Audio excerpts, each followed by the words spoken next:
كتب عليكم الصيام كما كتب على الذين من قبلكم لعلكم تتقون صدق الله العلي العظيم وصدق رسوله النبي الكريم۔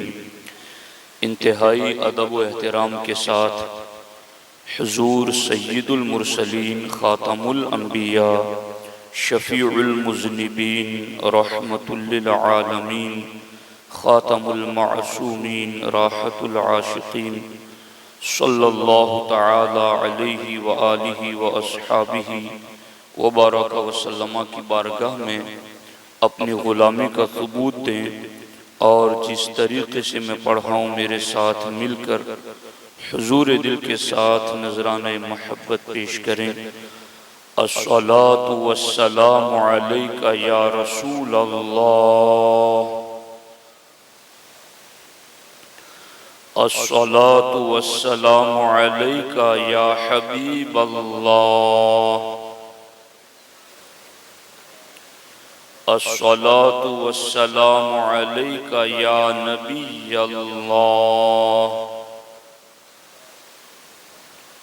وعلی آلک واصحابک یا نور اللہ،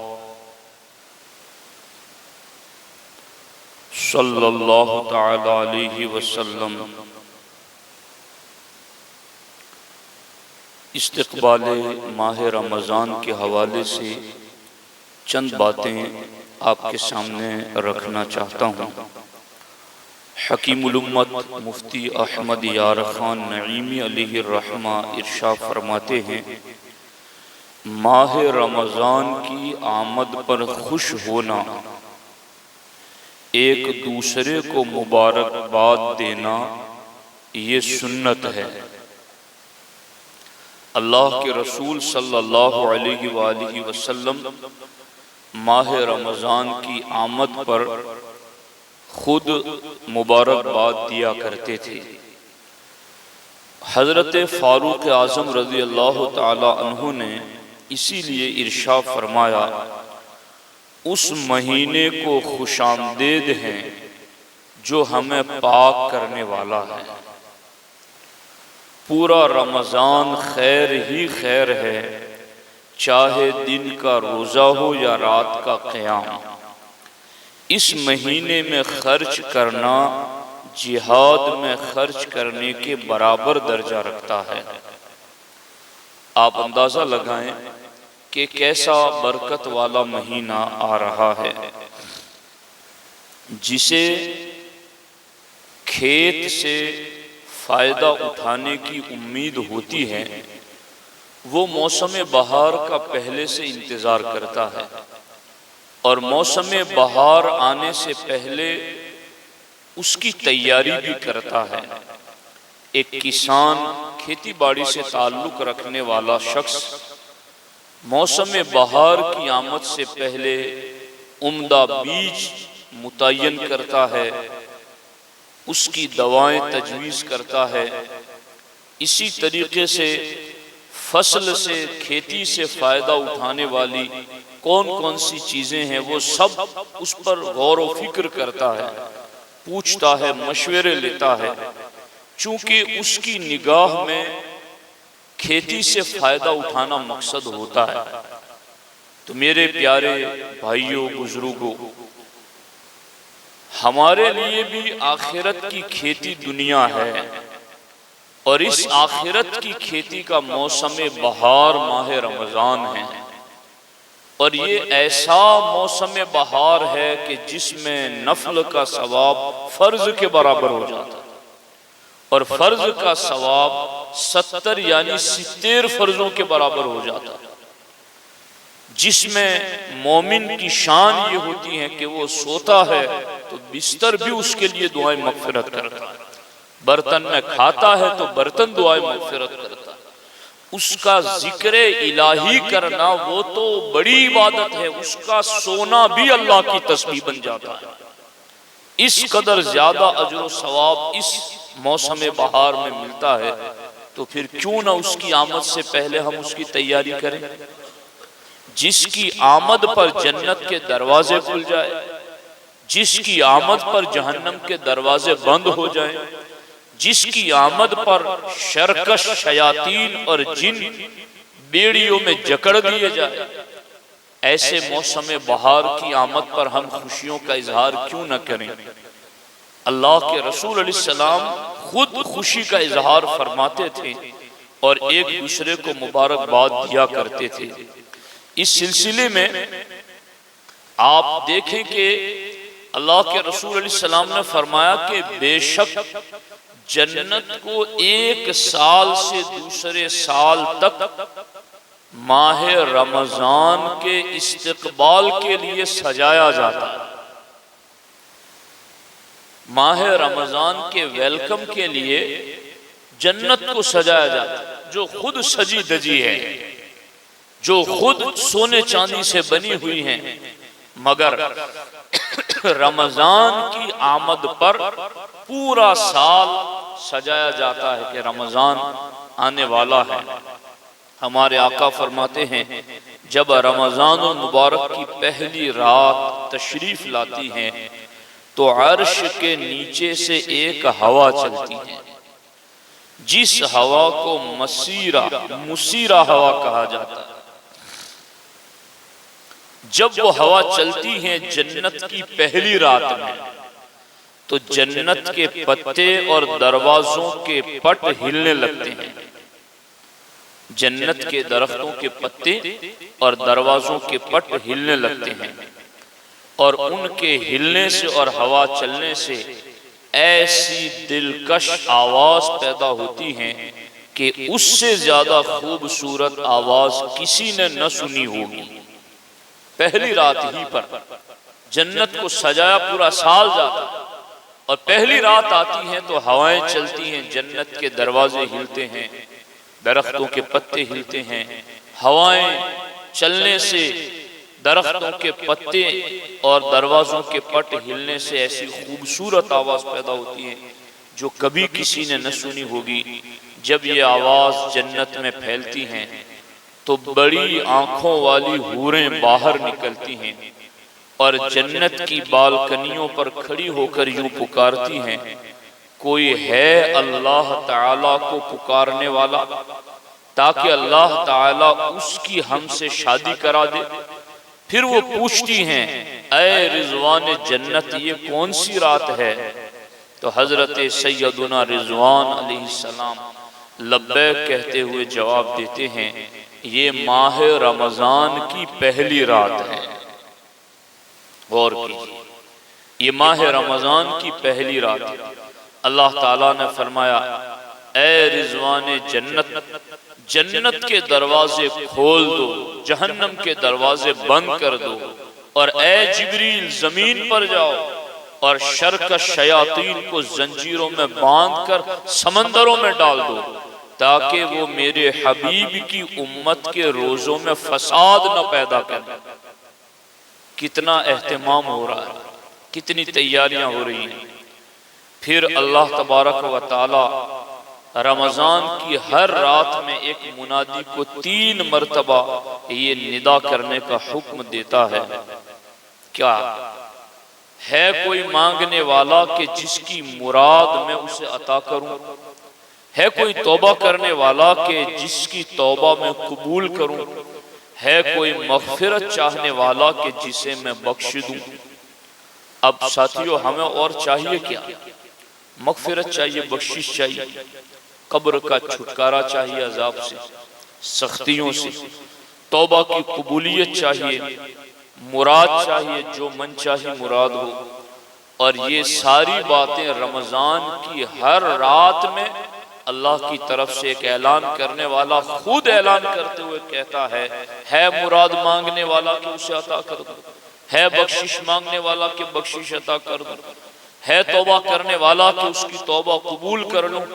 تو یہ تو جنت کی پہلی رمضان کی پہلی رات میں جنت کی حوریں بھی کہتی ہیں، اور پھر اللہ جنت میں کچھ لوگوں کو مقرر کرتا ہے جن کی طرف سے یہ اعلانات ہوتے رہتے ہیں۔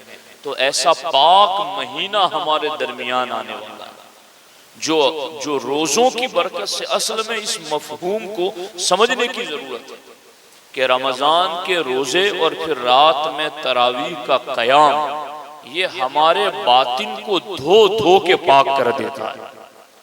انسان کا باطن اتنا اجلا ہو جاتا ہے کہ اس میں انوار الہی اترنے لگتے ہیں، اسے اللہ کی معرفت اور اللہ کی پہچان ملنے لگتی ہے۔ ایسا بابرکت مہینہ آ رہا ہے، غور کیجیے۔ اللہ کے رسول صلی اللہ علیہ وسلم تو خود کیا طریقہ تھا سرکار کا رمضان آنے سے پہلے؟ رجب شروع ہوتا تب سے سرکار دعا کرتے، اے اللہ بارک لنا فی رجب و شعبان و بلغنا رمضان، اے اللہ رجب اور شعبان میں ہمارے لیے برکت دے اور ہمیں رمضان تک پہنچا دے۔ یہ سرکار نبیوں کے امام دعا کرتے تھے۔ اسی لیے تو سرکار نے فرمایا کہ اگر میری امت کو پتا چل جاتا کہ رمضان میں کیا کچھ ہے تو میری امت تمنا کرتی کہ رمضان ایک مہینہ نہیں پورا سال ہی رہتا۔ اتنی برکتیں ہیں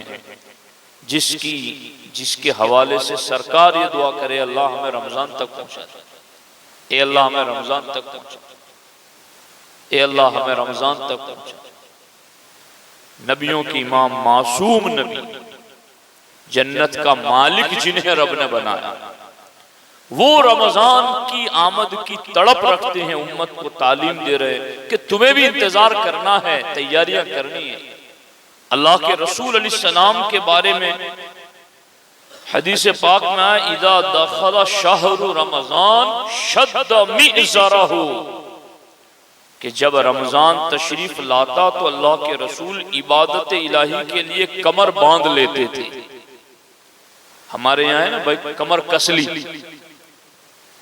شد مئزرہ، یہ کمر باندھ لینا، اس کا ترجمہ یہ رمضان شروع ہوتا تو سرکار کمر باندھ لیتے تھے۔ اور عائشہ صدیقہ فرماتی ہیں، لم یأتی فراشہ حتی ینسلخ، سارا مہینہ سرکار اپنے بستر منور پر تشریف نہیں لاتی تھی کہ یہ تو اللہ کے انعامات حاصل کرنے کی راتیں ہیں، سو کہاں جائیں۔ رجب سے جس تک پہنچنے کی دعائیں کی، اب وہ آ گیا ہے تو غفلت میں کیسے مومن اپنی زندگی گزارے۔ اللہ کے رسول علیہ السلام کے بارے میں صحابہ کرام فرماتے ہیں، کان رسول اللہ صلی اللہ علیہ وسلم اذا دخل رمضان تغیر لونہ، کہ جب رمضان تشریف لاتا تو اللہ کے رسول علیہ السلام کے چہرے کا رنگ بدل جاتا تھا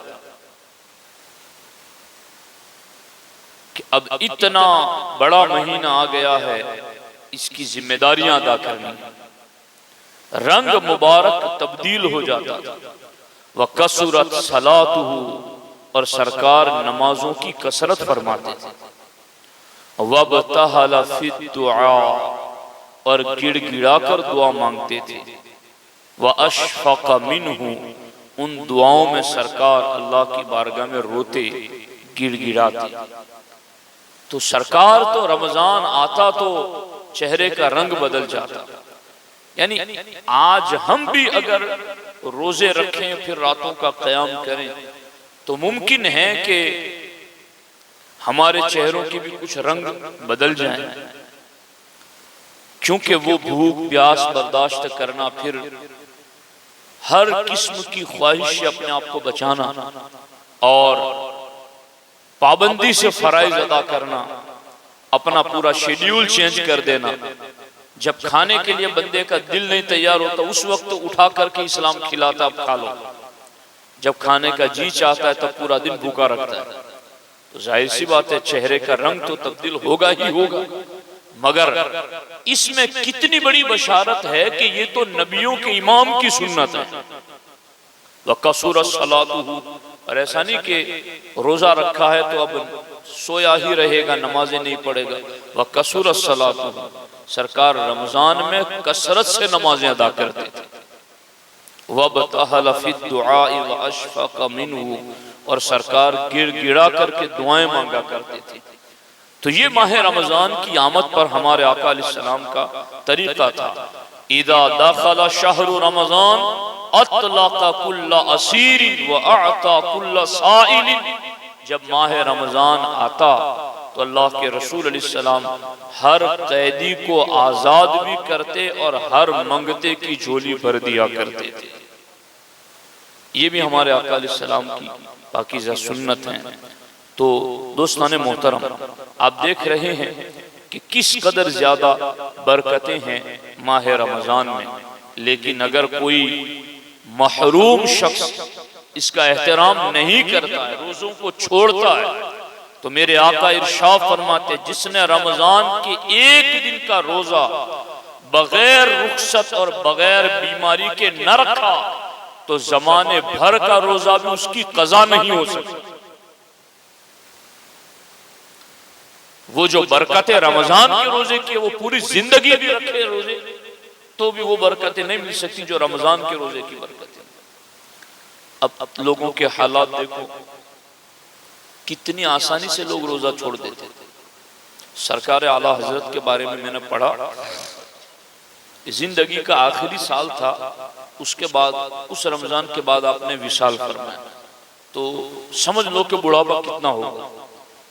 کہ بریلی شریف میں جن کے لیے روزہ رکھنا گرمی کی وجہ سے ممکن نہیں تھا، اور ان کے لیے معافی بھی تھی کہ اگر آدمی ایسا بڑھاپا طاری ہے تو اس کے لیے رخصت ہے، لیکن اعلیٰ حضرت فرماتے میرے لیے نینی تال جو ٹھنڈا علاقہ ہے وہاں پہنچنا ممکن ہے۔ وہاں پہنچے، پورا رمضان گزارا اور وہاں پورے رمضان کے روزے رکھے۔ آج کے گھروں میں لگے ہوئے اے سی اور آج کے لوگوں کے لیے سہولتیں، آسانیاں، کیا انہیں سمجھ نہیں آتی ہے کہ ہمارے لیے رمضان میں روزے رکھنا ضروری ہے؟ اگر کوئی بیماری ہے واقعی میں ہے تو شریعت رخصت دیتی ہے، مگر پھر اور دنوں میں اس کو قضا ضرور کرنی ہے۔ مگر روزہ چھوڑنے والوں کو ہم دیکھتے ہیں تو وہ عادی ہو چکے ہیں، کوئی بیماری نہیں، نہ کوئی سفر کی تکلیف ہے، کچھ نہیں، بس۔ تو ایک دن کا روزہ چھوڑنے پر اتنی بڑی سزا ہے، اور اللہ کے رسول علیہ السلام نے ارشاد فرمایا جس نے ماہ رمضان کو پایا اور روزے نہ رکھے وہ شخص بدبخت ہے، محروم ہے۔ غور کیجیے، اور سرکار نے جبریل علیہ السلام نے کہا کہ جس نے رمضان پایا اور روزے نہ رکھے وہ تباہ ہو جائے۔ سرکار نے فرمایا آمین، وہ ایسا ہی ہو جائے۔ چونکہ جہاں انعامات اتنے برس رہے ہو وہاں کوئی اگر اپنی طاقت ہے پھر بھی لے نہیں رہا تو اس کے لیے اور کتنی بڑی محرومی ہو سکتی ہے، اور کیا محرومی ہو سکتی ہے۔ غور کرنے والا مقام ہے۔ اور میں آپ سے یہ بھی درخواست کرتا ہوں اپنے گھروں میں اپنے نابالغ چھوٹے چھوٹے بچوں کو بھی یہ تربیت دو کہ رمضان میں باہر نکل کے کھانا نہیں ہے تمہیں، اگرچہ وہ روزے نہ رکھیں اور روزے رکھنا ان پر فرض نہ ہو، مگر ماہ رمضان کا احترام تو سکھائیں ہم انہیں۔ اور جو بچے بالغ ہونے کے قریب ہیں جنہیں روزے رکھنا جن کے لیے آسان ہے تو انہیں روزہ پریکٹس کے طور پر بھی رکھوایا جائے، اگرچہ وہ آدھا دن پونا دن بعد کچھ کھا پی لیں تو کوئی گناہ نہیں، مگر کم از کم انہیں پریکٹس تو ہوگی۔ انہیں سلا کر کے کچھ بہلا پھسلا کر کے روزے کی پریکٹس دلائیں تاکہ بالغ ہونے کے بعد ایک روزہ بھی ان کا چھوٹنے نہ پائے، کہ وہ پہلے سے عادی ہوا ہوگا، عادت پڑی ہوگی پہلے سے۔ اور ایسے مسلمان بھی ہیں الحمدللہ جن کے چھوٹے چھوٹے بچے بھی روزے رکھتے ہیں، نابالغ بچے بھی روزے رکھتے ہیں، مگر کئی مسلمان خود بھی غافل، ان کی اولادیں بھی غافل، اور انہیں رمضان آیا گیا کیا فرق پڑتا ہے۔ ایسے محروم لوگ بستیوں کے لیے بھی محرومی کا سبب بن جاتے ہیں، کبھی کبھی پوری قوم کے لیے بڑی مصیبتوں کا سبب بن جاتے ہیں۔ وہ ایک واقعہ میں نے پڑھا کہ بخارا میں ایک غیر مسلم رہتا تھا، رمضان شریف میں اپنے بیٹے کے ساتھ مسلمانوں کے بازار سے گزر رہا تھا، تو اس غیر مسلم کے بیٹے نے کوئی چیز اعلانیہ طور پر کھلے عام کھانا شروع کر دیا۔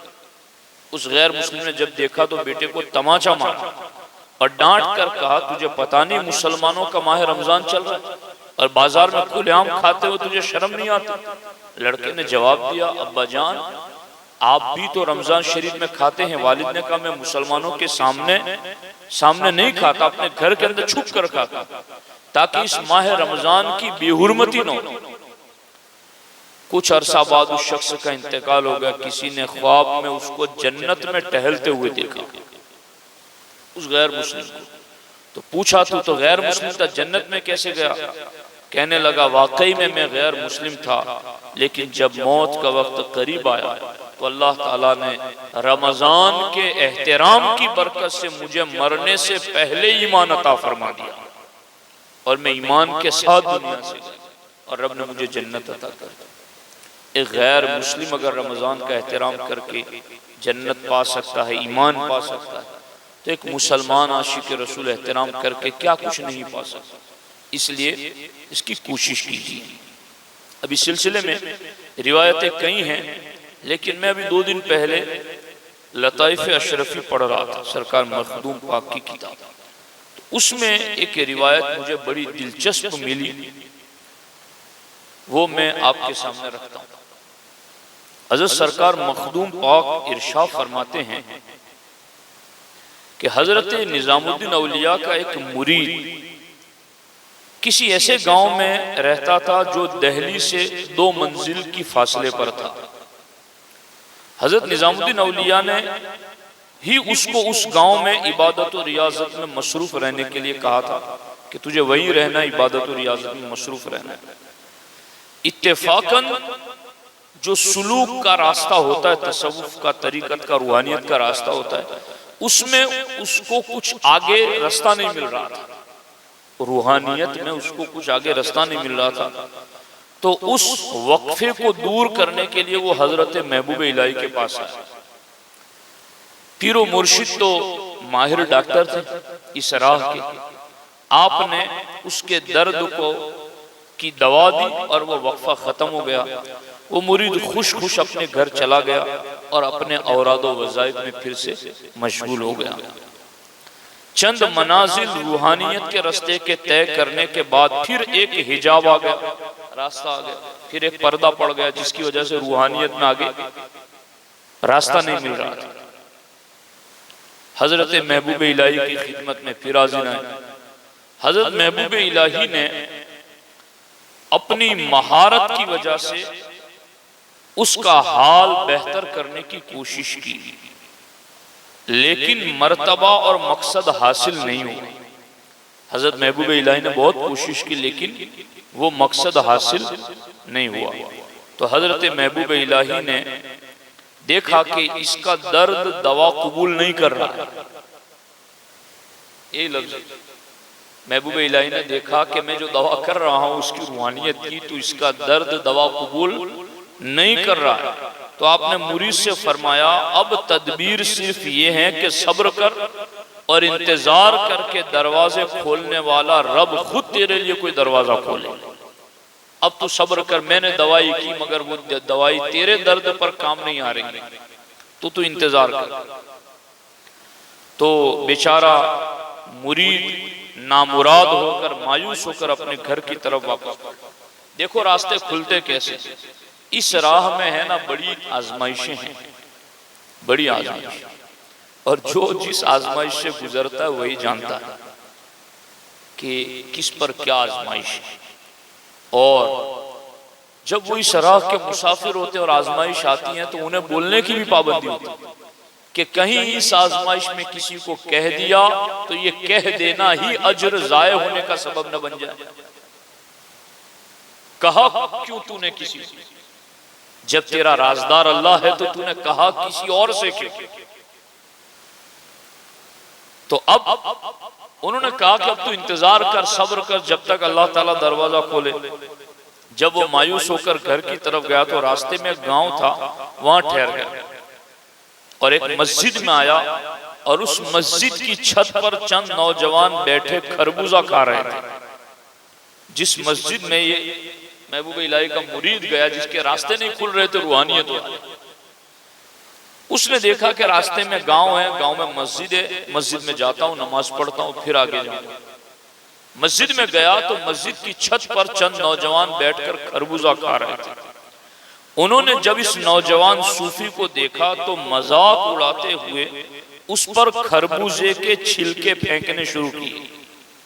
جتنی بار اس پر چھلکے پھینکے جاتے کچھ نہ کچھ اس کا راستہ کھلتا جاتا۔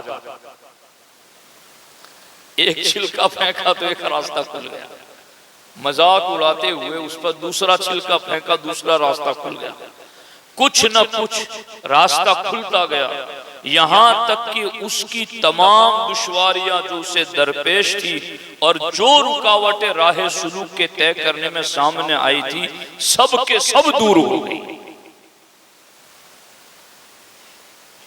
تو غور کیجئے، اب یہ باتیں تو در حقیقت، اور میں یہ اکثر بات کہتا بھی ہوں اگرچہ لوگوں کو پسند نہیں آتی یہ بات، کہ پیری مریدی جو ان کتابوں میں ہم نے پڑھی ہیں وہ فاسق و فاجروں کے لیے تو پیری مریدی کا کوئی تک مجھے سمجھ میں نہیں آیا۔ پیری مریدی اصل ان لوگوں کے لیے جو فرائض واجبات کا پابند ہے اور وہ روحانیت کی راہ میں نکلا ہوا ہے اور اس کے لیے راہیں نہیں کھلتی، تو اب مرشد کی ضرورت ہے۔ جسے نماز نہیں پڑھنی، جسے روزہ نہیں رکھنا، جسے فرائض و واجبات کا لحاظ نہیں ہے، مجھے تو سمجھ میں نہیں آتا کہ اس نے پیری مریدی کیوں کی ہے۔ جو میں نے پڑھا، جو میں نے کتابوں میں تصوف پڑھا ہے اور طریقت اور پیری مریدی کو پڑھا، وہ میں تمہیں بتاؤں کہ جیسے کوئی بندہ ہے جو پانچوں وقت کا پابند بھی ہے، زکوٰۃ ادا کرتا ہے، حرام کاری سے بچتا ہے، اب اس بندے کے لیے مرشد کی ضرورت ہے کہ تو یہ سب کچھ فرض تو ادا کر رہا ہے، مگر اب تیرے فرض پر رنگ کیسے لگے، تیرے فرض کی تجھے روحانیت ملے کیسے۔ تو اب وہ اخلاص پیدا کرنے کے لیے، دل کی نیتوں کو ٹھیک کرنے کے لیے، دل میں ریاکاری دکھاوے کے زنگ کو دور کرنے کے لیے اب مرشد کی نگاہ کی ضرورت۔ حضرت محبوب الہی کے پاس وہ گیا، راستہ نہ کھلا تو کہا اب جاؤ، جا کے صبر کرو، میں نے تو تیرے درد کی دوا کی مگر تیرے درد پر میری دوا کام نہیں کر رہی۔ یہ کون کہہ رہا ہے؟ یہ مخدوم پاک لکھ رہا ہے، تیرے درد پر یہ دوا میری کام نہیں کر رہا، اب تو صبر کر۔ اب محبوب الہی نے کتنی توجہات ڈالی ہوئی مگر اس کے لیے راستہ نہ کھلا، مگر چند چھلکے کھا لیے، مذاق اڑ گیا، ذلت کچھ برداشت کر لی، اس راہ میں کچھ ذلت برداشت کر لی، راستہ کھل گیا۔ تو ہر جگہ صرف نعرے نہیں لگتے، ورنہ ہر جگہ واہ واہ ہوتی ہے، کہیں کوئی تمہیں کچھ سخت بھی بولیں، کچھ سست بھی کہیں، تو اس راہ پر چلنے والوں کو گھبرانا نہیں چاہیے۔ ہو سکتا ہے کہ ان باتوں پر صبر ہی تمہاری روحانیت کا راستہ کھول دے۔ تو یہ جاننے کی ضرورت اور اس پر غور کرنے کی ضرورت ہے۔ ماہ رمضان قریب ہے، ہماری تحریک کی ایک کتاب ہے ماہ رمضان کیسے گزاریں، گجراتی زبان میں بھی ملتی ہیں۔ رمضان آنے سے پہلے اس کتاب کو خریدیے، پڑھیے، میرے خیال سے نیٹ پر بھی ہمارے برکات-خواجہ.net پر بھی موجود ہیں، موبائل میں بھی ڈاؤن لوڈ کر کے آپ اس کو پڑھ سکتے ہیں۔ رمضان گزارنے کے طریقے اس میں لکھے ہوئے ہیں۔ اللہ کریم کی بارگاہ میں دعا ہے اللہ جل مجدہ الکریم ہم سبوں کو ماہ رمضان کی آمد پر اس کا کامل احترام کرنے کی توفیق عطا فرمائے۔ السلام علیکم ورحمۃ اللہ وبرکاتہ۔ صلاۃ والسلام۔